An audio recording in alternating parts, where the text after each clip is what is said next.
Ukrainian drone attack sparks fire in Russian town of Volgograd, 900 kilometers from Ukrainian border. Explosions and fires were reported near Erupts railway station overnight. Eyewitnesses claim the attack targeted a Lukoil refinery nearby. Russian officials remain silent. The fire erupted during an ongoing drone attack targeting a nearby oil refinery, residents said.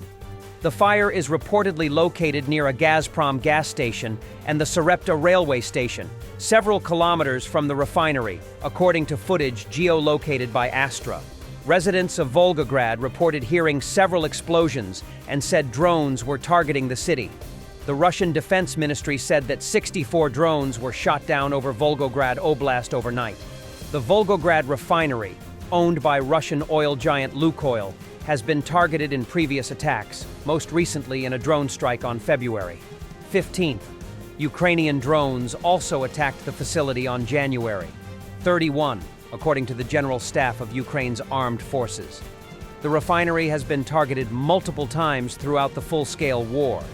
Ukraine considers Russian oil refineries to be valid military targets, as fossil fuel products and profits continue to supply Moscow's war machine. The Ukrainian military has launched repeated attacks against Russian refineries with long-range drones. Russian soldiers got the privilege of observing NATO equipment up close. Their primitive worldview shattered into pieces, and their feeble minds short-circuited from the realization that Homo sapiens can master more than one language. Вот так вот выглядит натовская шляпа, блядь. Брэдлик. Слышь, чё? А мне интересно, а как хохлы, блядь, нахуй на них ездят, если здесь все, сука, по-английски, блядь? Last year, Russia's Wagner group killed 925 civilians in Mali, twice as many as killed by Islamists, about 400, the Washington Post reported, citing data from the Armed Conflict Location and Event Data Project Research Group. They kill people very indiscriminately, said Henian Saibia, West Africa senior analyst for ACLED. They see a convoy of transport vehicles or people doing business, and they attack.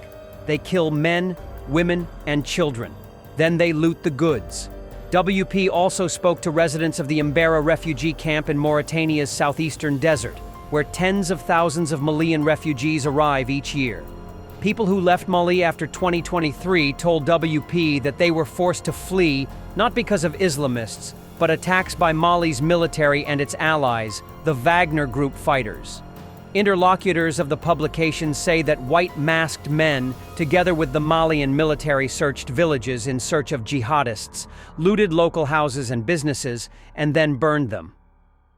Kosi Ag Mohammed, a 31-year-old herder who described fleeing his village in Mali's Timbuktu region, said that in the last months of his stay there, locals had developed a plan of action for how to behave when they heard a convoy of soldiers approaching. One should hide in the trees, wait until it was safe, and then walk to where the gunshots were heard and collect the corpses of locals. They consider everyone who wears a turban a terrorist, said 45-year-old Cherfe Ajmama, who told that his brother was killed by Wagner mercenaries in the Timbuktu region. A women's leader in the camp, speaking on the condition of anonymity to discuss a sensitive subject, described a whisper network of women who have shared stories of sexual assault committed by Wagner operatives. Mali's military junta, which seized power from the democratically elected president in a coup d'etat in 2020, began working with Wagner in late 2021. The Malian government pays about $10 million a month for Wagner's services, analysts say. Russia has also gotten its hands on several gold deposits.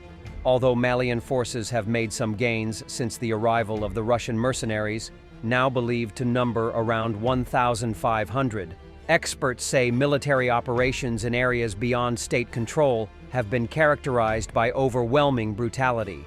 Recently, the presence of Wagner in Mali has only increased, analysts believe. Their military base at Bamako's Modibo Keita International Airport has expanded, satellite images show. Experts and eyewitnesses also talk about a surge in deliveries of military equipment from Russia to Mali. Dmitry Medvedev, former Russian president and deputy chairman of Russia's Security Council, lashes out at the UK after its foreign minister urged Russia to accept a Ukraine ceasefire unconditionally. Britain and its minister can shove their idea back up the shithole it came from, diplomatically speaking, Medvedev wrote. He was probably drunk while writing that. German Chancellor-in-Waiting, Friedrich Merz. It is a clear message to our partners, but also to the enemies of our freedom. We are capable of defending ourselves, and we are now fully prepared to defend ourselves. Germany is back. Germany is making its major contribution to the defense of freedom and peace in Europe. It is the clear message to our partners and friends, but also to the opponents, to the enemies of our freedom. We are capable of defense, and we are now fully prepared to defend. There will no longer be any lack of financial resources for freedom, for peace, defending peace on our continent. Germany is back. Germany is making its significant contribution to defending freedom and peace in Europe. After Portugal, Trump's policies force Canada to reconsider F-35 purchase. Canada is now reconsidering the purchase of F-35s amid tensions with the United States, even though payment for the first 16 aircraft has already been made, reports CBC. This was stated by Canada's new Defense Minister Bill Blair, just a few hours after he was reappointed to this position as part of Prime Minister Mark Carney's new cabinet. According to him, Canada is already actively considering potential alternatives to the American F-35 and plans to hold talks with other aircraft manufacturers. In January 2023, Canada signed a contract with Lockheed Martin for the purchase of 88 F-35 fighters. The deal was worth approximately $14.2 billion. The first 4 aircraft are due to arrive in 2026, with full operational capability expected between 2032 and 2034. It is the fighter that has been identified by our Air Force as the platform that they need, but we are also looking at other alternatives, whether all the fighters need to be F-35s, Blair stated. He suggests that the first aircraft may be accepted, and the rest will be replaced by European-made machines. For example, the Swedish Saab Gripen, which took second place in the competition.